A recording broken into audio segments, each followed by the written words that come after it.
Magandang oras mga kababayan, mga ka-Golden Boy. Meron tayong pulsuhan dito. Itong balitang survey ng SWS na nagsasabi na ang dami daw nagugutom na pamilya. Tumaas daw ng 6% ang gutom sa Pilipinas. Magmula nang nahuli daw si Digong, nandun na sa ICC, ay kapag nag-survey daw ang SWS ay marami na ang nagugutom. Kalukuhan. Biglang nagkagutom, no? Biglang nagkagutom nang nahuli si Digong. Ganun ba yun? So ibig sabihin itong SWS baka nabayaran ito ng China para ipagkalat nila, ibabalita nila na nagugutom daw ang Pilipino magmula noong January hanggang Marso nang mahuli si Digong. Grabe naman. Nahuli lang si Digong, nakulong lang, nagutom na kaagad. Kaya ito, pakinggan natin ang balita. 7.2% ang mga pamilyang nakaranas ng gutom nitong buwan ng Marso. 6% ang itinaas nito kung ikukumpara sa 21.2% noong February 2025. Ayan, so magmula daw ng Marso, nagugutom na. Marso 14 na huli si Digong eh. Kaya nagutom kaagad ang mga DDS. Paano hindi magutom yan? Palaging nagrally-rally, hindi nagtatrabaho eh. Kaya nagugutom talaga sila. Kasi wala silang pera. Karamihan dyan, nagtatrabaho lang sa mga di ba?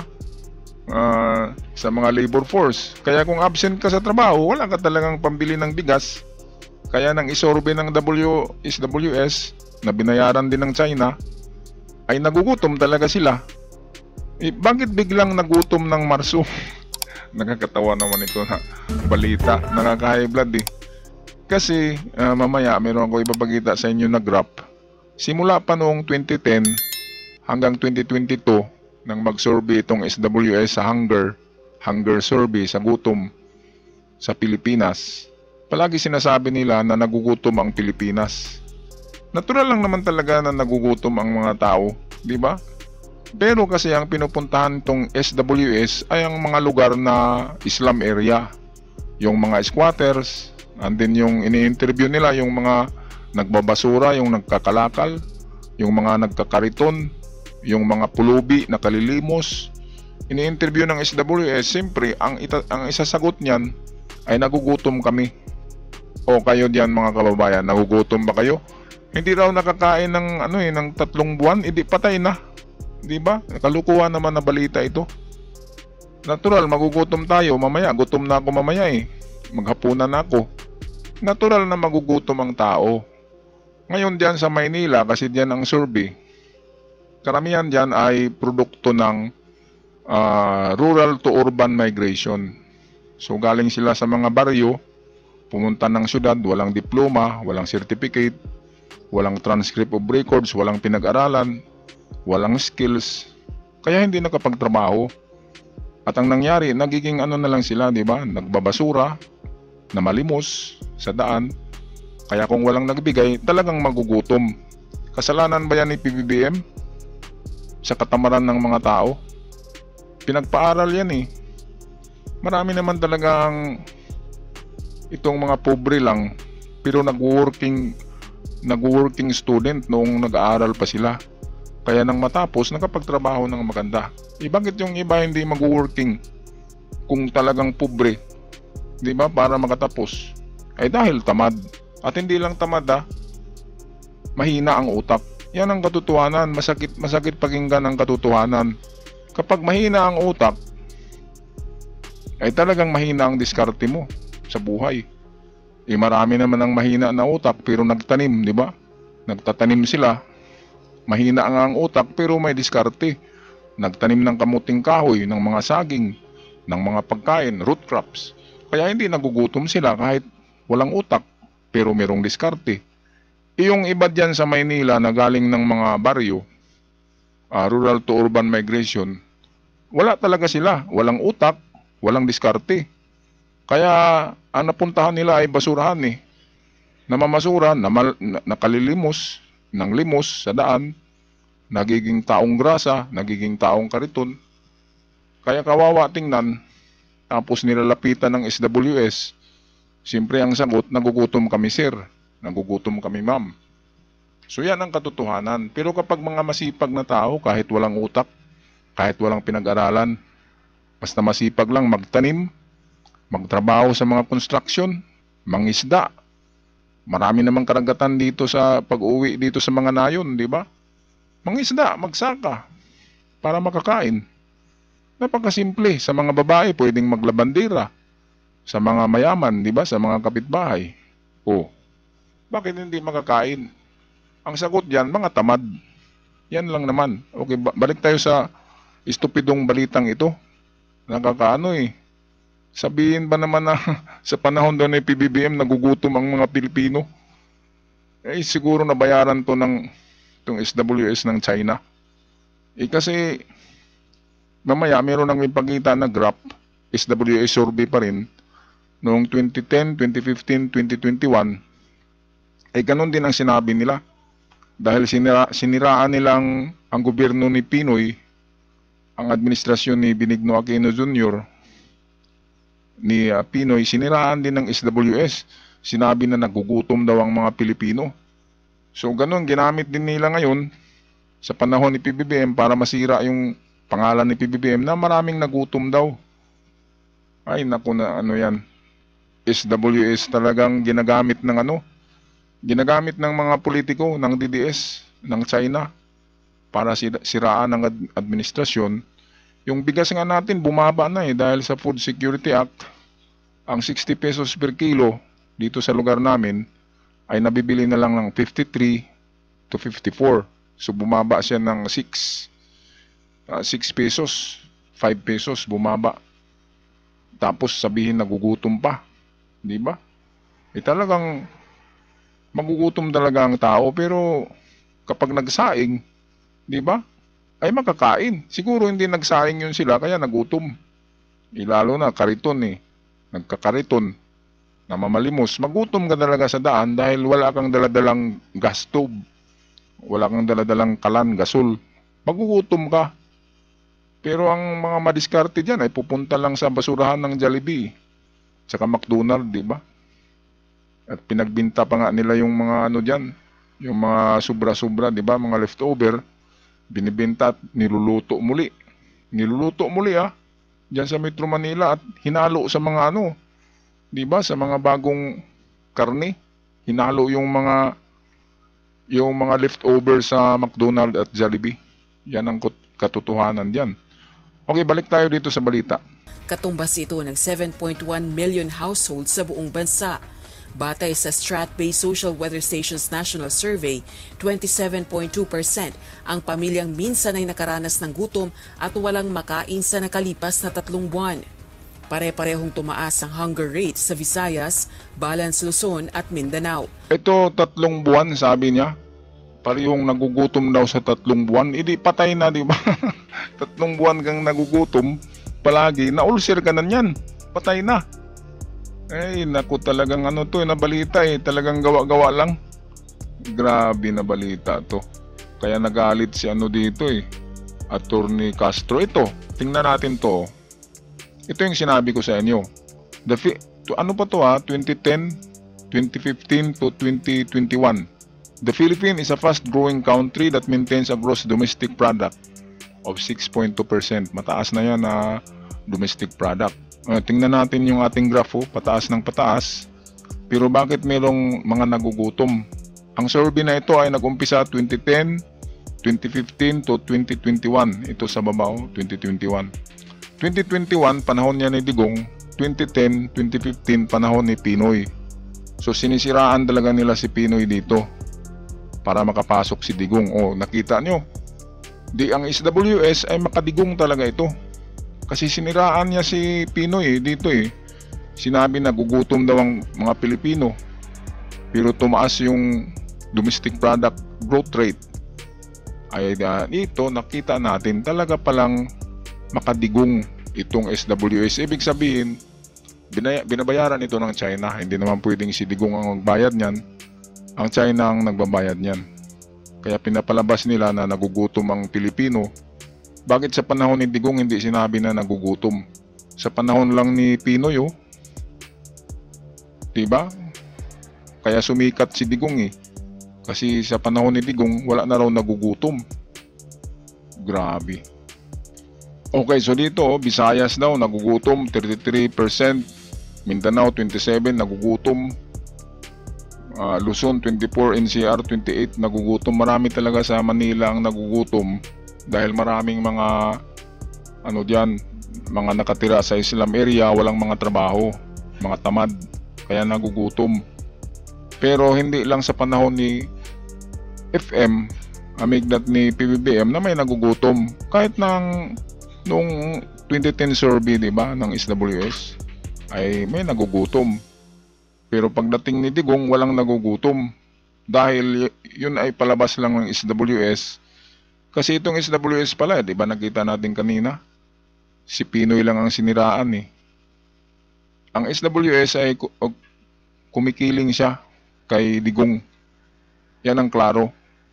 Kasi sinisiraan niya ang ibang presidente para mawala ng tiwala sa administrasyon. Napaka na balita na ito. Tanungin ko kayo mga kababayan, nagugutom ba kayo? Hindi ba kayo nakakain ng 3 buwan? Nasaan na pala yung sweldo nyo? Diba? Alam nga naman na hindi tayo magtrabaho. Diba? Pag edad natin ng 20 anyos, magtrabaho na tayo. Diba yan ang importante, ang magtrabaho tayo dahil kumakain tayo.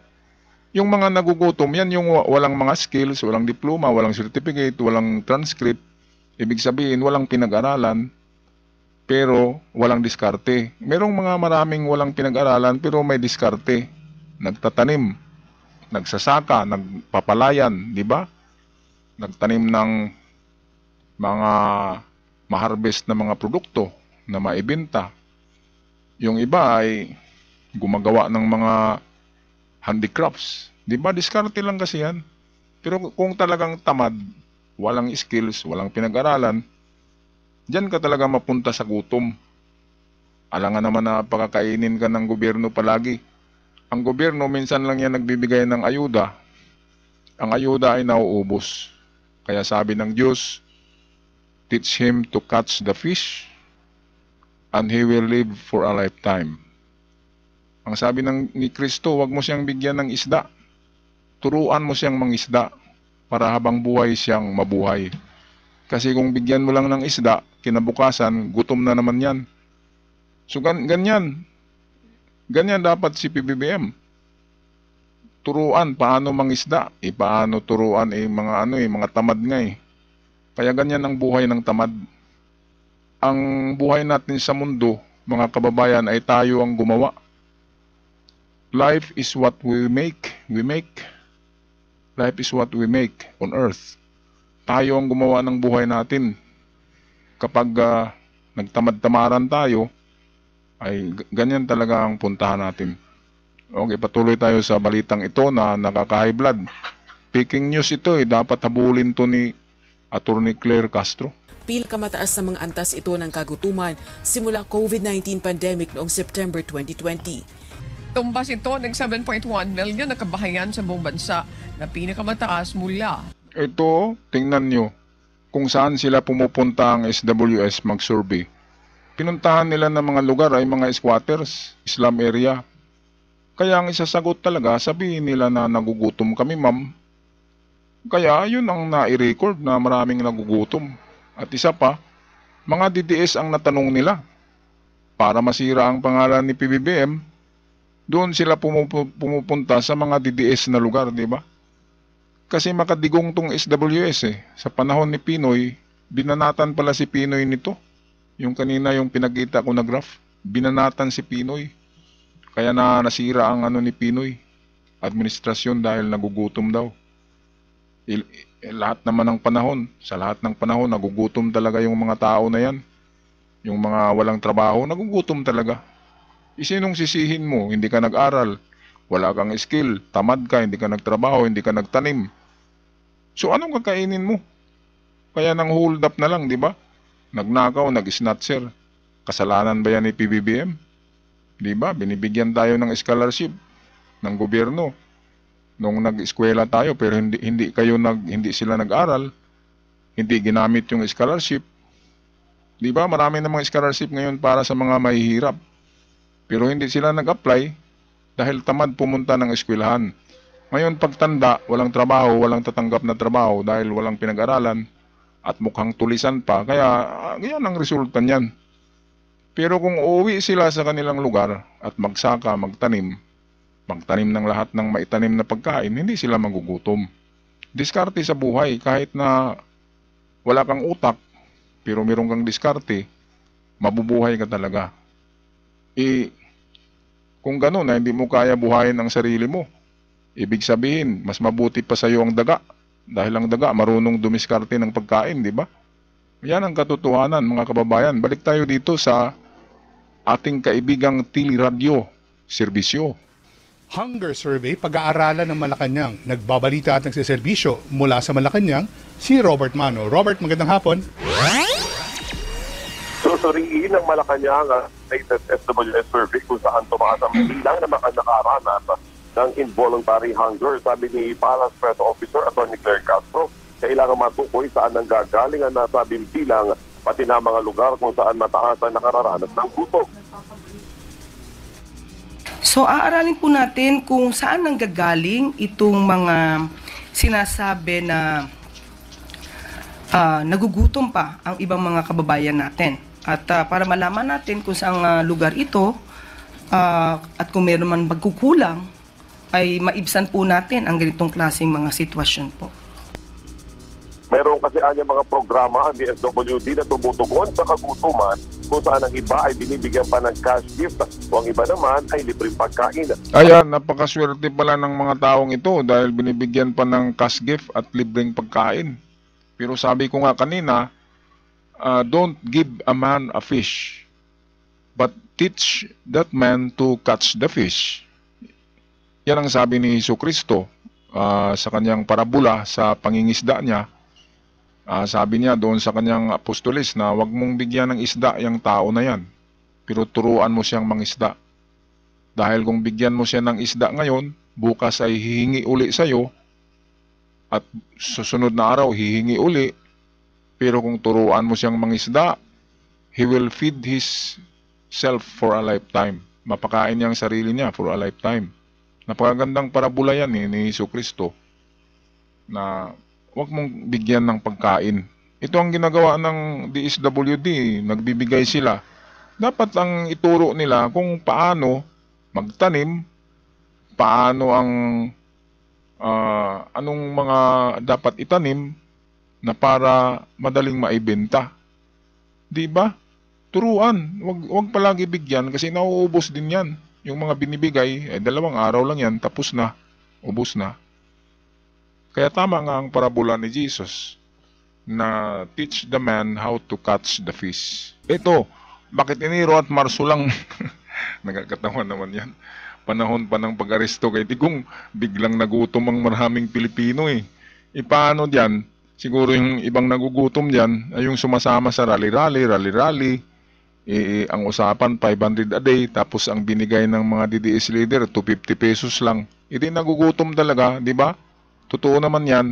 Yung mga rally-rally nila diyan sa sa Metro Manila, 500 a day daw. Pero inano pa ng leader, yung hinati pa nagiging 250 na lang daw, kaya galit na galit yung mga nagugutom yung mga binigyan ng 250.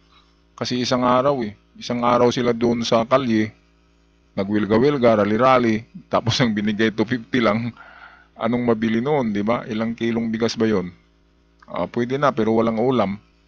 So ganon ang resulta niyan. Kaya itong ganitong palabas, nakita naman natin kanina sa graph na pinakita ko, ay palagay ko ay kumikiling talaga kay Digong itong SWS.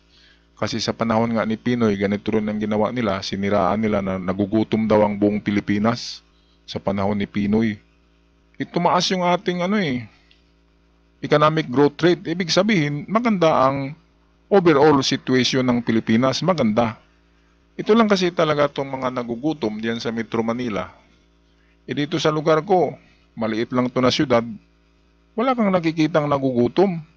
Dahil ang mga tao ay may diskarte. Kung hindi sila nagtrabaho sa opisina, wala silang tapos. Pero nangingisda naman sila, di ba? Nagtatanim naman sila sa palayan. Nagtatanim naman sila ng mga root crops.